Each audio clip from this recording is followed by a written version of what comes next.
British royal నేవీకి చెందిన super fighter jet F-35B ఎట్టకేలకు మంగళవారం కేరళ నుంచి తిరుగు పయనమైంది. ఈ విమానం సాంకేతిక లోపంతో జూన్ 14న తిరువనంతపురం విమానాశ్రయంలో అత్యవసరంగా ల్యాండ్ అయిన విషయం తెలిసిందే. దీంతో సుమారు 5 వారాలుగా ఇది భారత్లోనే ఉండిపోయింది.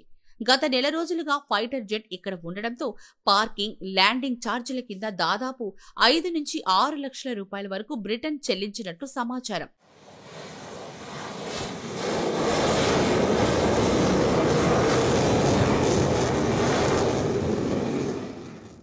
F-35B ఫైటర్ జెట్ ఆస్ట్రేలియా దిశగా ప్రయాణిస్తూ ఉండగా మార్గ మధ్యలో ఇంధన సమస్య, ప్రతికూల వాతావరణ పరిస్థితులు ఎదురయ్యాయి. దీంతో ఈ ఫైటర్ జెట్ను కేరళ వైపు మళ్లించారు. జూన్ 14న తిరువనంతపురంలో అత్యవసరంగా దిగింది.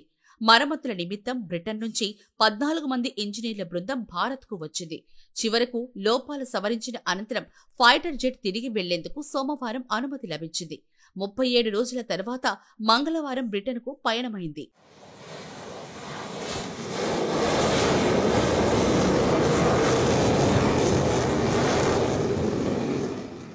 ప్రపంచంలోని అత్యంత అధునాతన యుద్ధ విమానాల్లో ఒకటైన F-35B ఇలా రోజుల తరబడి తిరువనంతపురం ఎయిర్పోర్ట్లో పార్క్ చేసి ఉండడం ఇండియాలో హాట్ టాపిక్ గా మారింది. దీనిపై సోషల్ మీడియాలో జోకులు వేయడమే కాదు, అసలు ఆ ఫైటర్ జెట్లో తలెత్తిన సమస్యలు ఏమిటి అనే ప్రశ్నలు కూడా పుట్టుకొచ్చాయి. ఇప్పుడు ఆ ఫైటర్ జెట్ మన దేశాన్ని విడిచి వెళ్లిపోయినా ఇప్పటికీ దానిలో తలెత్తిన సమస్య ఏంటి అనే విషయం బయటకు తెలియనివ్వలేదు. మొదట్లో హైడ్రాలిక్ గేర్ సమస్య వచ్చిందని అన్నారు. జెట్ను ఏ పార్టుకి ఆ పార్టు విడదీసి రవాణా విమానంలో తిరిగి పంపాల్సి ఉంటుందని వార్తలొచ్చాయి. కానీ జూలై 6న ఎయిర్బస్ A400M అట్లాస్ విమానంలో విడి భాగాలు, పరికరాలతో రాయల్ ఎయిర్ ఫోర్స్ బృందం తిరువనంతపురంలో దిగింది.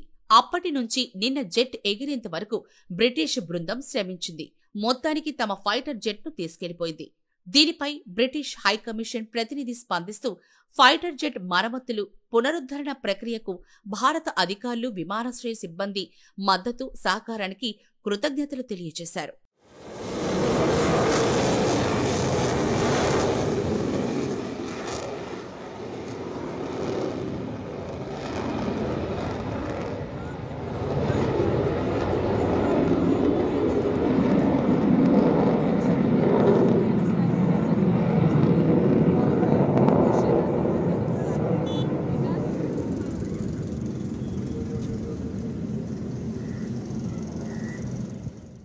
లాక్హీడ్ మార్టిన్ నిర్మించిన F-35B ప్రపంచంలోని అత్యంత అధునాతన, ఖరీదైన యుద్ధ విమానాల్లో ఒకటి.